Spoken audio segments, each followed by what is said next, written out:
I really like my AirPods Pro 2, but there's a million different options that are offered today with a bunch of different price points too. I'm not the type to always think this, but maybe the grass is greener on the other side. Maybe something out there will fit me better. So that's what I'm trying to figure out today. Is it time to break up my AirPods Pro 2? Let's find out. So first, let's start off with what I really like about the Apple AirPods Pro 2 so that I can see what I'm looking for in other wireless earbuds. The first one is I really like how these fit in my ear. They don't require a super tight seal within my ear, but they sit within my ear canal and they feel light and sound good. I know it's probably not the best sounding or best noise canceling one out there, but it has all the sound quality that I would expect out of wireless earbuds before I just start considering full-blown headphones. The noise canceling comes in clutch when I'm sitting on the bus, on a commute, sitting on a plane trying to enjoy my music or watch a movie, or for when I'm trying to focus at home when the loud laundry machine is going off in the other room. The case is nice and small and can go in the same pocket as my wallet or keys just fine. The integration with iOS is amazing, and seamless switching between my device is just it's exactly how wireless earbuds should work. So it sounds like from that, I have a whole list of things I want in a pair of wireless earbuds. I ended up spending an unhealthy amount of time staring at the price tag of all of this in my cart on Amazon. I now have with me 4 different options that might meet my needs and replace my AirPods Pro 2. Let's meet our game show participants. First, we have the Bose Quiet Comfort Ultra earbuds. Now these have got to be probably the ugliest looking wireless earbuds around. Then we have the Sony WF-1000 XM5, the worst named pair of earbuds around. And in this corner, we have the Studio Buds Plus, the previously most overrated brand around, but somehow has gone a full 180 and is now kind of underrated. And lastly, the Pixel Buds Pro. It's Google, it's the Pixel Buds Pro. So let's talk about each of them for the different criteria that I mentioned before. The Bose Quiet Comfort Ultra earbuds provide a nice snug fit, and with the little fins that stick out the top, it isolates outside noise really well. But I will say that the touch functions on the earbuds are a tad sensitive and activates a little more often than I'd like. The Sony WF-1000 XM5s, on the other hand,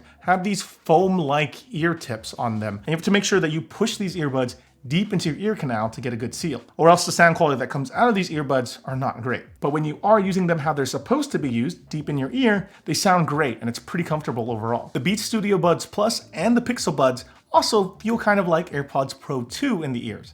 Relatively light and not the tightest fit, but they're comfortable. But I will say that the Pixel Buds are the quickest to fall out of my ears with the wiggle test. But even these took a lot of shakes without adjustment before they decided to fall out of my ears. But there are different types of earbuds for different tasks too. Like today's sponsor, Shokz, and their open fit earbuds. Shokz makes earbuds that focus on open ear listening, which lets you listen to your music while still being able to hear all the things around you so that you can be connected to your environment. With the open fit earbuds, you get a soft, lightweight, and comfortable fit that you know will stay in your ears thanks to the flexible Dolphin Arc ear hooks. Despite being an audio device, the open fits sit right outside your ear, leaving space for outside noise to come in. The OpenFit earbuds also provide a powerful bass experience with their customized dynamic drivers, and they kind of shocked me on how good they sound when listening to music, considering that these aren't shoved deep in your ears like some other earbuds. I like using these on walks or when I'm playing catch with my dog, and being able to clearly hear my surroundings while listening to my music has been fantastic. If you're interested in checking out the Shokz OpenFit, check out the link in the video description below. And thanks again to Shokz for sponsoring this portion of the video. When it comes to portability, the most compact are the Sony WF-1000 XM5s, which rivals the AirPods Pro 2. Then comes the Pixel Buds. These are a little bigger and it's rounded, making it look like a flattened egg. But it's comfortable to hold in the hand and isn't significantly bigger. But then we have the Beats Buds Plus with its stretched out hockey puck type look. This is big, and at this size, I'm not sure if I want this in my pocket all day, if I'm being honest with you. It starts looking a little suspect in tight pants, if you know what I'm saying. And then in last place, we have the Chonk Master 5000. The Bose Quiet Comfort Ultra earbuds case is absolutely massive. With a case this big, you might as well own up to the dad look and have them strapped to your belt. But when it comes to sound quality, the Bose Quiet Comfort Ultra earbuds sound amazing. The sound is fuller than all of the other earbuds, and it's got a nice bass to it. They're absolutely fantastic. In terms of sound, these are my favorite. Then, sharing second place is the Sony AirPods. Then sharing second place are the Apple AirPods Pro 2 and the Sony WF-1000 XM5. The AirPods Pro 2 provide a slightly more fuller sound than the Sonys, but on the Sonys, I think everything sounds a bit more clear than the AirPods Pro 2. It's really what you prefer in that case. What shocked me most though was our next entry, the Beats Studio Buds Plus. These sounded good. Okay, not great as the other three that I mentioned before, but they sounded pretty good, especially considering that these, along the Pixel Buds Pro, are much cheaper than the other three that we're looking at. I was impressed at the value in sound that you're getting here, considering that Beats used to be known for bass and literally nothing else. The Pixel Buds Pro sounded good too, but when you compared them to all the other available earbuds that I have at my disposal, I actually thought it was the weakest with muddier bass and highs. So that's how they sound, but what about how they get rid of sound? When it comes to noise canceling, the Bose QuietComfort Ultra earbuds take the top spot again because they already make such a nice seal in your ears with the fins, and their noise canceling does well with lower end frequencies. These would be great to use on public transit or planes, but when the music is turned off, I can occasionally vaguely hear this high-pitched hiss sound from time to time creep in. The hiss is pretty quiet, but also noticeable, and it's a little distracting at times. I don't know if this is only due to my pair though, but just keep that in mind if you're considering checking these out. The Sony WF-1000 XM5s, on the other hand, without setting it up with the app, doesn't perform great here, but does a little bit better when you're all set up with the Sony headphones app. Once they're set up, the Sonys do okay at lowering lower frequencies, but are pretty decent at handling the higher frequencies compared to the rest of the pack. Overall, I don't think the Sonys do as good as the AirPods Pro 2 or the Bose, but still pretty good. The Beats Studio Buds Plus have good noise canceling too. They're still not my favorite because it seems to have the smallest impact on overall noise canceling. It does work, but against some of their other competitors here, it's okay and really par for the course on what you should expect. My main complaint about the noise canceling on the Beats though is that to activate the noise canceling functionality, you have to hold a physical button on the earbud.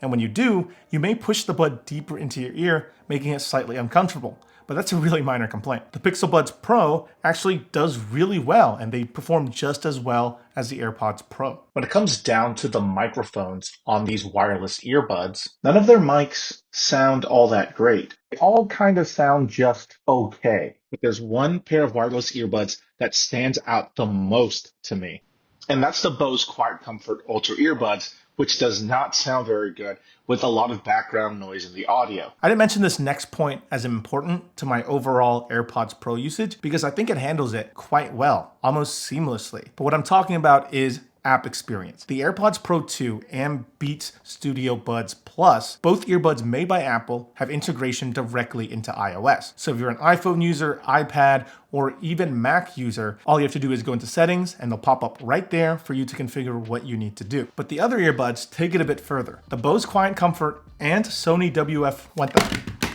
Let's try that again. The Bose QuietComfort and Sony WF-1000 XM5s both have apps that control firmware updates, EQ settings, how the touch controls on the buds are configured, and for adjusting noise canceling functionality. I think the Bose app experience is a little prettier and easier to use, and I like that you get full customizability on how much noise canceling you do get. On the Sony app, it looks kind of outdated and ugly UI-wise, but provides the most customizability of all the earbuds that we talked about today. You can do a lot more with the Sony software, though it might be a little more confusing if you're not tech savvy and know what all these different terms mean. Like, what the heck is DSEE Extreme? This means absolutely nothing to me as an average audio listener. While I like the idea of having the support baked directly into the phone, it isn't significantly harder to use an app to control just exactly how your earbuds work, especially when you get way more customizability, and I think that both the Bose and the Sony sit on top of this, with the AirPods Pro 2 and Studio Buds Plus right behind it, and the Pixel Buds are at the end. And this is because the Pixel Buds don't have any built-in customizability on iOS, but they do, if you are an Android user, have fantastic customizability there. From my perspective, this is about replacing AirPods on an iOS ecosystem.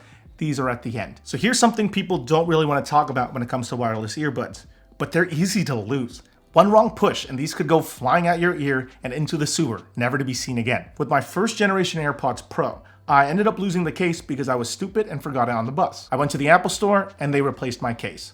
For a fee, of course. With how easy it is to lose one of the 3 pieces that make up Bluetooth earbuds, there's got to be a good way to get replacement parts at a reasonable price. So I looked into each of these and found that overall, Most manufacturers do offer ways to get replacements in some way or form. But the main takeaway from this is pricing is pretty similar across the board. But the Beats ended up the cheapest to replace, but they're also the cheapest to buy in this case. Okay, so that's everything that each of these earbuds share in common. But they also have some things that make them each unique in their own way. So I want to talk about each of them now individually. The AirPods Pro 2 have built-in Find My features that let you keep track of where you last placed them, a strap hole, and a speaker built directly into the wireless charging case that lets you play a sound to help you find it. You can also seamlessly switch between different Apple products without having to fiddle with Bluetooth settings. But on the other hand, the Bose Quiet Comfort Ultra earbuds don't come with a wireless charging case. And if you want wireless charging, you have to pay $50 for a case for your charging case to have wireless charging, making the Bose the most expensive pair of earbuds here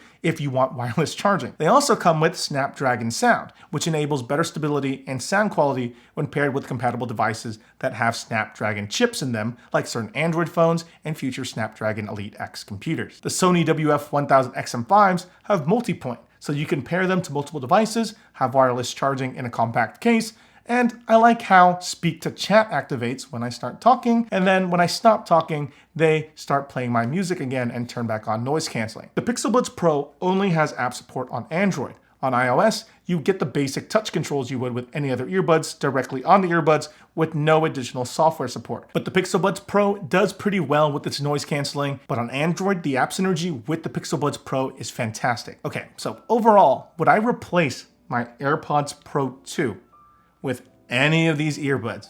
Yeah.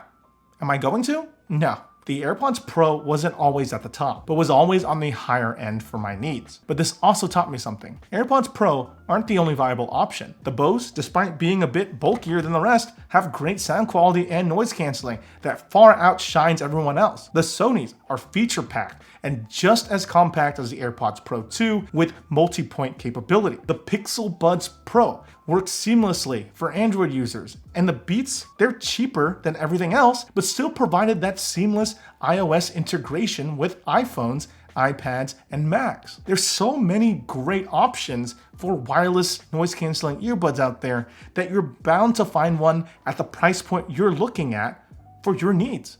But if I had to pick one of these, besides the AirPods Pro 2, it would have to be the Sony WF-1000 XM5. I love how it sounds. Love that it has multi-point for seamless switching between my different devices, and it's great for OS agnostic people.